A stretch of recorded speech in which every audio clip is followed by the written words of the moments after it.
انسان کی زندگی ایک سفر ہے اور یہ دنیا مسافر خانہ ہے۔ ہم ہر وقت حالت سفر میں ہیں،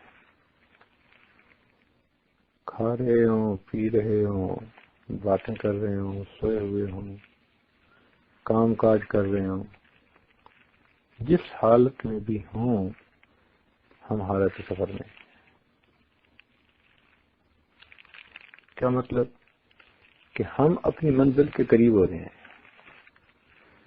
اس کی مثال یوں سمجھیں کہ جیسے کشتی کے اندر لوگ بیٹھ کے چائے بھی پیتے ہیں، بحری جہاز میں بیٹھے ہوئے سو بھی جاتے ہیں، آپس میں بات چیت بھی کرتے ہیں، لیکن وہ جو کچھ کر رہے ہوتے ہیں وہ سفر میں آتے ہیں۔ ظاہر میں ایک دوسرے کے قریب ہیں، سفر میں ہیں۔ ان کا جہاز منزل کے قریب سے قریب تر ہوتا رہتا ہے۔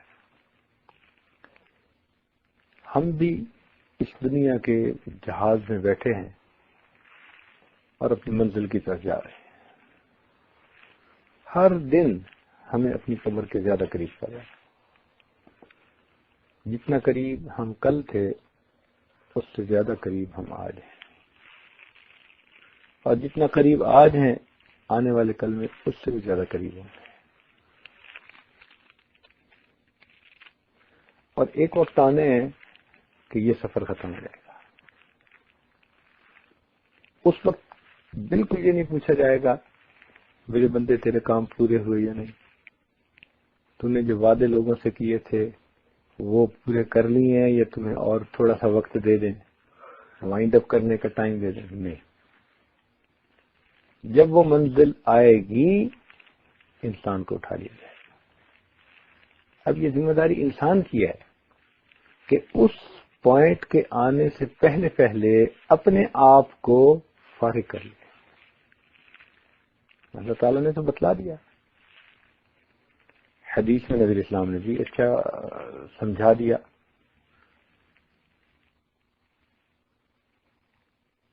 فرمایا اللہ تعالیٰ نے اذا جاء اجلهم فلا يستأخرون ساعة ولا يستقدمون۔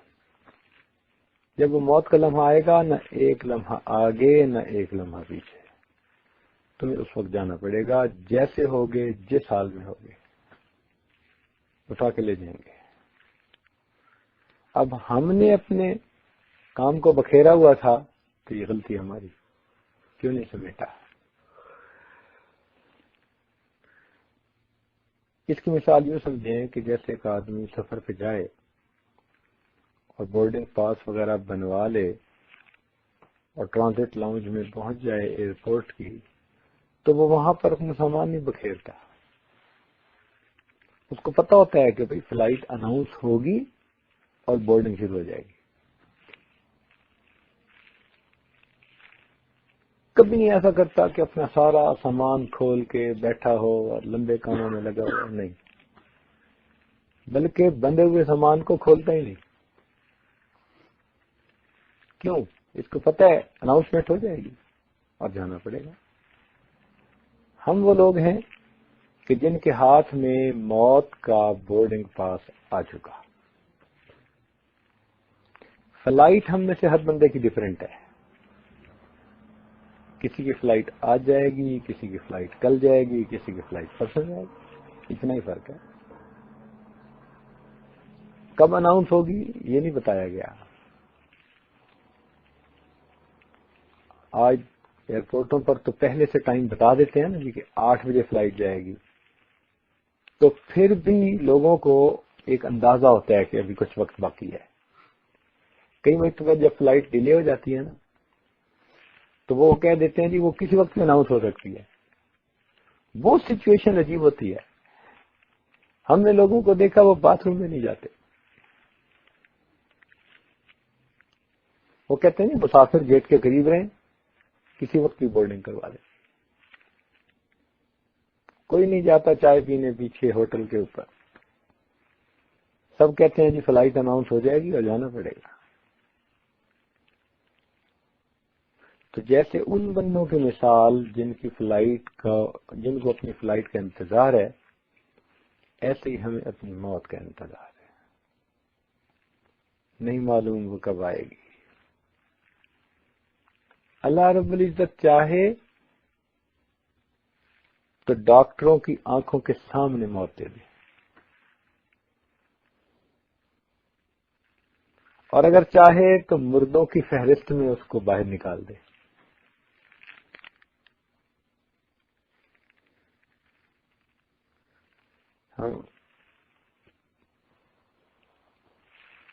لاہور میں ایک ڈاکٹر ہیں، ڈاکٹر شہریار، ہارٹ اسپیشلسٹ ہیں، ملک کی سطح پر ان کی بڑی شہرت ہے، بڑے بڑے ڈگنیٹریز کے وہ ہارٹ اسپیشلسٹ ہیں، اور اللہ نے ان کو بڑا علم اور بڑا اللہ نے ان کو تجربہ دیا ہے۔ ایک آدمی ان کے پاس چیک اپ کے لیے آیا، اس نے اپنی ساری رپورٹیں چیک کروائیں، جنرل چیک اپ۔ تو ڈاکٹر صاحب نے چیک کیا، اس کی رپورٹوں کو دیکھا، اس کا کولیسٹرول لیول، اس کا فلاں لیول، اس کا فلاں لیول، اور پھر اس کو بلا کر کہا کہ میں نے آپ کی ساری رپورٹوں کو دیکھا ہے، your heart is functioning as good as that of a young man. تو وہ آدمی مسکرایا، کہتے جی اگر نوجوان کی طرح چل رہا ہے تو بہت اچھا۔ ان کا ٹھیک ہے، آپ یہ لے جائیں۔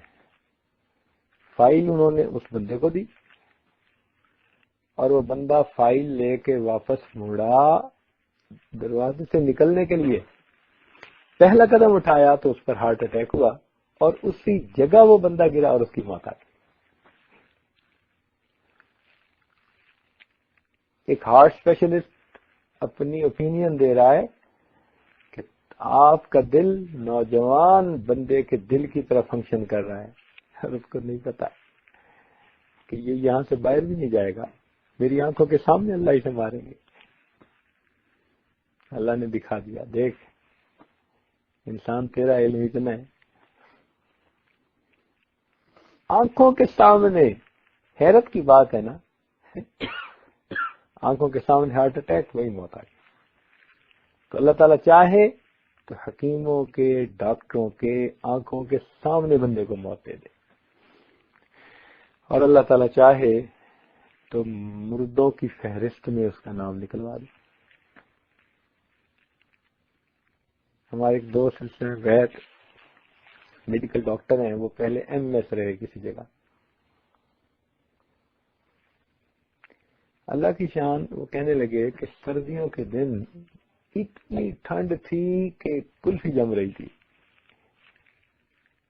ہاسپٹل میں آئے صبح صبح، تو عادت ہوتی ہے ڈاکٹر ایم ایس کی کہ وہ ایک جنرل راؤنڈ لیتا ہے۔ بڑا ہاسپٹل تھا، انہوں نے راؤنڈ لیا۔ اب اس میں ہوتا یہ ہے کہ کوئی بندہ جو رات کو فوت ہو جائے یا کوئی کیس آ جائے تو ان کی صبح کے وقت پوسٹ مارٹم کے لیے وہ بھیج دیتے ہیں، تو ان کی وہ لسٹ علیحدہ بنتی ہے، کہیں ایک بندہ ہوا، کہیں دو بندے ہوئے، کہیں 5 بندے ہوئے، ان کو پوسٹ مارٹم کے لیے بھیجتے ہیں۔ ڈاکٹر صاحب کہنے لگے کہ میں ابھی راؤنڈ کر رہا تھا کہ ایک نوجوان ڈاکٹر میرے پاس آیا اور کہنے لگا جی وہ لسٹ جو آج ہے وہ ڈاکٹروں نے بنا دی ہے۔ تو میں نے دیکھا کہ 4 آدمی تھے جن کے نام یہ وہ فل ڈیٹیل دی ہوئی تھی، تو ان کے پوسٹ مارٹم کی اس فہرست پر مجھے سائن کرنے تھے، وہ روٹین کی چیز تھی، میرے سائن سے وہ اجازت دی جاتی تھی۔ دستور یہ تھا کہ ہاسپٹل میں انہوں نے ایک سرد خانہ بنایا ہوا تھا، تو جب بھی کوئی ڈیتھ ہو جاتی یا کوئی ایسا کیس آ جاتا کہ جس کا پوسٹ مارٹم ہونا ضروری ہاسپٹل میں، تو اس کو وہاں سرد خانے میں رکھ دیتے، ایک سردی اور اوپر سے وہ سرد خانے میں۔ تو ڈاکٹر صاحب کہنے لگے اللہ کی شان کہ میں نے اس پر سائن کرنے تھے تو مجھے پینسل اس وقت نہ چلی، لکھتے ہیں نا تو کئی دفعہ پینسل نہیں چلتی، تو میں نے اسے کہا اچھا بھائی تم چلو وہیں، میں راؤنڈ کر کے وہیں آتا ہوں، وہیں سائن کر دوں گا۔ وہاں سائن کرنے کے بجائے میں نے کہا وہاں کر دیا۔ اب پورا راؤنڈ کر کے جب میں 10-15 منٹ کے بعد وہاں پہنچا تو میرے دل میں خیال آیا کہ میں ان کو دیکھوں تو صحیح۔ تو میں ان کا نام پڑھ کے دیکھتا رہا، وہ سب پڑے ہوئے تھے اور ان کے اوپر صرف ایک چادر تھی، ننگے بدن جیسے ہوتے ہیں ڈیڈ باڈیز کے، اور اوپر ایک چادر ڈالی ہوئی تھی، دیٹس اٹ۔ کہنے لگے کہ اس میں نے دیکھا ایک کو، پھر دوسرے کو، پھر کہتے ایک بوڑھا تھا اس میں سفید بالوں والا۔ پتہ نہیں کیوں میرے دل میں بات آئی کہ نہیں، اس کو جو ہے نا چیک کرنا چاہیے۔ اب ظاہر میں وہ بھی ٹھٹ رہا ہوں، بالکل اسی طرح پڑا ہے جیسے مردہ ہوتا ہے۔ تو میں نے اسے کہا کہ وہ جو فٹ کا دورہ پڑتا ہے نا، اس کا ایک ٹیکا ہوتا ہے، کوئی لگاتے ہیں یہ ڈاکٹر لوگ، اس کو وہ ٹیکا لگاؤ۔ اس نے کہا جی اس کے تو فیٹل سمٹم سارے یوٹریس ہوئے اور یوں موت آئی، اور یہ پوری ہسٹری اس کی فائل کے ساتھ تھی، پورے اسٹاف نے تصدیق کر دی۔ میں نے کہا یار ٹیکا ہی ضائع ہوگا نا، لے کے آؤ۔ کہنے لگے حضرت اللہ کی شان دیکھیں، میں بھول نہیں سکتا اس وقت کو، ہم نے وہ ٹیکا لگایا، وہ بندہ اٹھ کے بیٹھ گیا۔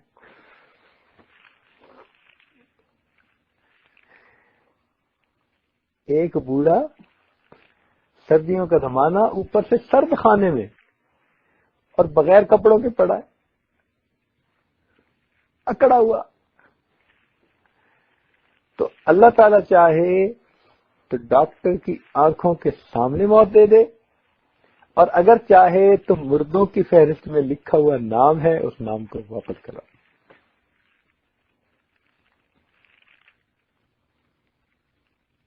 یہ اختیار اس مالک کے پاس، ہم نہیں جانتے، اللہ جانتے۔ تو بھائی جب یہ معاملہ ہے تو کیوں نہ ہم موت کے لیے تیار رہیں۔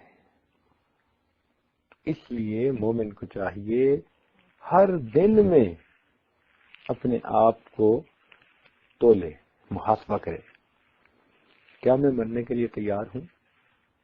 میں نے اپنے گناہوں سے توبہ کر لی ہے، میں نے اپنے جھگڑے سمیٹ لیے ہیں، میں نے جن سے زیادتی کی تھی ان سے معافی مانگ لی ہے، میں نے کسی کا دل تو نہیں دکھایا، کسی کا میرے اوپر حق تو نہیں آتا، کوئی قیامت کے دن میرا گریبان تو نہیں پکڑے گا، مجھے اللہ کے سامنے رسوائی تو نہیں ہوگی۔